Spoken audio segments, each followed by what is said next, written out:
Myself Niharika Mishra from Study Point Inter College, your social science teacher, welcomes you all in the online classes. Students, again from today, I am going to start chapter in geography, that is resource and development. In class 9th, you have studied physical geography.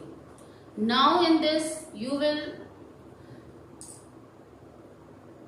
learn about geography which is related to rocks, minerals and so many things, जिसमें हमने human being का भी use करके उसको development की तरफ आगे बढ़ा दिया।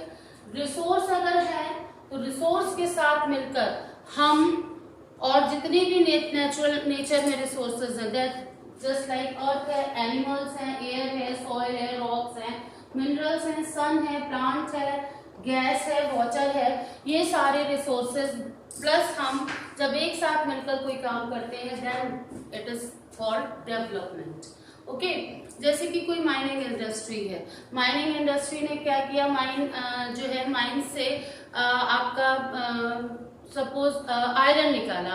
आयरन जो है without help of human being तो नहीं निकला ना।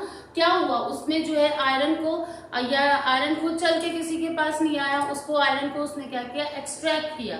इस आयरन को एक्सट्रैक्ट करने में हेल्प लगी किसकी, ह्यूमन बीइंग की, और उसको फिर आगे और भी अच्छे से जो है आगे जनरेट करने के लिए फुल ह्यूमन बीइंग की हेल्प लगी उनको।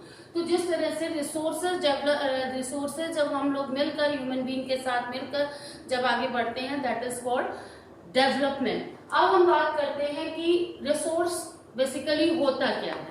Resource that satisfy our basic needs that is called resources. हमारी नीड्स को जो पूरा करता है वो क्या कहलाता है, रिसोर्स। हमने पढ़ी थी definition, that is very good, but is it correct?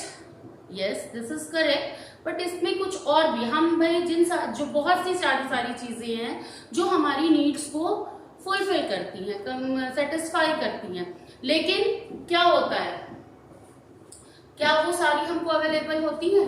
नहीं अवेलेबल होती हैं ना। इसी चीज को हम एक डेफिनेशन हम आपको बताएंगे, उसके थ्रू हम पढ़ेंगे। देखिए, everything available in our environment which can be used to satisfy our needs.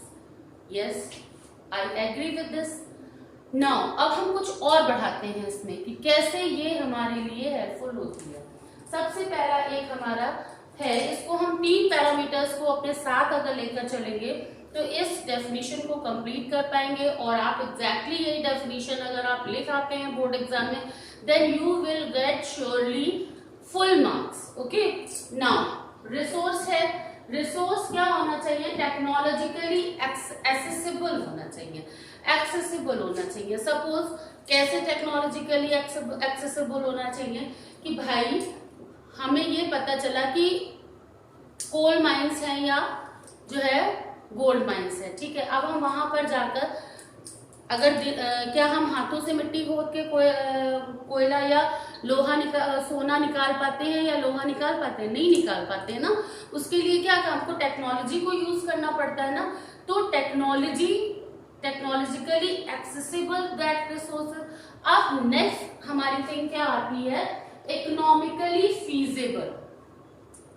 Suppose हम डायमंड माइन में गए, ठीक है, या गोल्ड माइन में गए, ठीक है। अब हमने टेक्नोलॉजी मतलब 1 करोड़ रुपया लगा के हमने जो है क्या किया, उसको सोने को या हीरे को निकाला और जो है हम ले आए।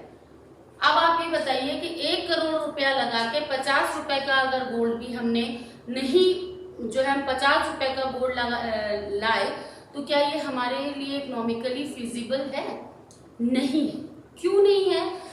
जब सब अब आप ये देखिए कि रिसोर्स से गोल्ड निकला, उसको टेक्नोलॉजिकली एक्सेसिबल किया गया, जब उसकी वैल्यू बढ़ी तब वो इकोनॉमिकली फिजिबल हुआ कि वो हमें क्या करना चाहिए, रिसोर्स ऐसा होना चाहिए जो इकोनॉमिकली हमारे हेल्प करे। उसके बाद कल्चरली एक्सेप्टेबल।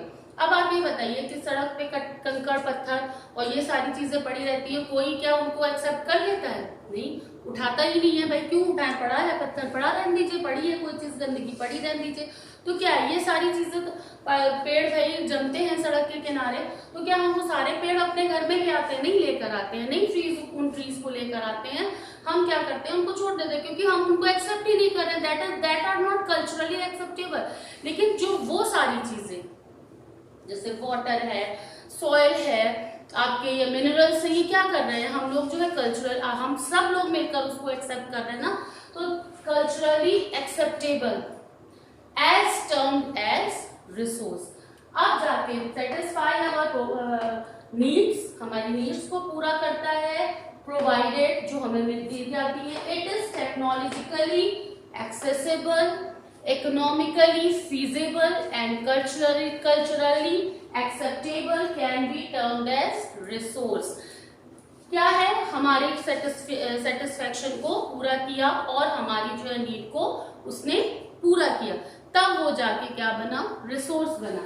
अब दूसरी चीज है, क्या हम, एक क्वेश्चन ये भी उठता है क्या हम लोग बोल रहे हैं कि resource interdependent relationship between nature, technology and institution. अब ये कैसे एक दूसरे के साथ इंटरडिपेंडेंट है, ये इस तरह से इंडिपेंडेंट है। इस फिगर के बाद के थ्रू हम ये पढ़ेंगे फिजिकल एनवायरनमेंट, हमारा जो फिजिकल एनवायरनमेंट है नेचर में, फिर वही चीज जो बताई थी, नेचर में हमारा सपोज गोल्ड हुआ, ठीक है, गोल्ड हुआ तो गोल्ड हम ह्यूमन बीइंग उसको ऐसे ही तो नहीं खोद के निकाल सकते हैं, वो क्या हुआ कि उसको यूज करने के लिए टेक्नोलॉजी का सहारा लेना पड़ा। टेक्नोलॉजी का जब सहारा लेना पड़ा तो गोल्ड, अब मिट्टी में से गोल्ड जो निकालने के बाद फिर वो जो है इंस्टीट्यूशन, जो माइनिंग इंस्टीट्यूशन है या मिनरल एक्सट्रैक्टिंग इंस्टीट्यूशन है, उनकी हेल्प लेनी पड़ी, ठीक है।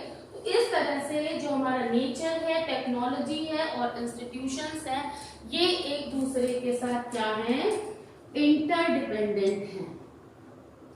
क्या है, इंटरडिपेंडेंट है। आपने ये सारी चीजें पढ़ी, रिसोर्स डेवलपमेंट क्या होता है, कैसे होता है, क्या रिसोर्सेज होते हैं, with the help of human being हम इनको यूज करते हैं। अब आप जो है आगे हम अपने नेक्स्ट वीडियो में बहुत सारी चीजें पढ़ेंगे, हम मिनरल्स भी पढ़ेंगे, हम लैंड भी पढ़ेंगे, हम सॉइल भी पढ़ेंगे, बहुत सारी चीजें अभी हम पढ़ेंगे। हम इसमें क्लासिफिकेशन ऑफ रिसोर्सेज पढ़ेंगे, रिसोर्स डेवलपमेंट पढ़ेंगे, लैंड पढ़ेंगे, क्लासिफिकेशन ऑफ लैंड पढ़ेंगे, यूटिलिटी ऑफ लैंड पढ़ेंगे, आपका हम सॉइल पढ़ेंगे, सॉइल के डिफरेंट काइंड्स पढ़ेंगे, बहुत सारी चीजें हैं जो हम इस चैप्टर में पढ़ने वाले हैं। और मिनरल्स एक अलग चैप्टर, वो भी हम बहुत सब कुछ हम लोग पढ़ने वाले हैं। You watch this video, understand the concept. After that, you have any problem, read from your book. This is your, again revision is started. You pay attention on that. But stay home, stay safe. Have a good day. Thank you.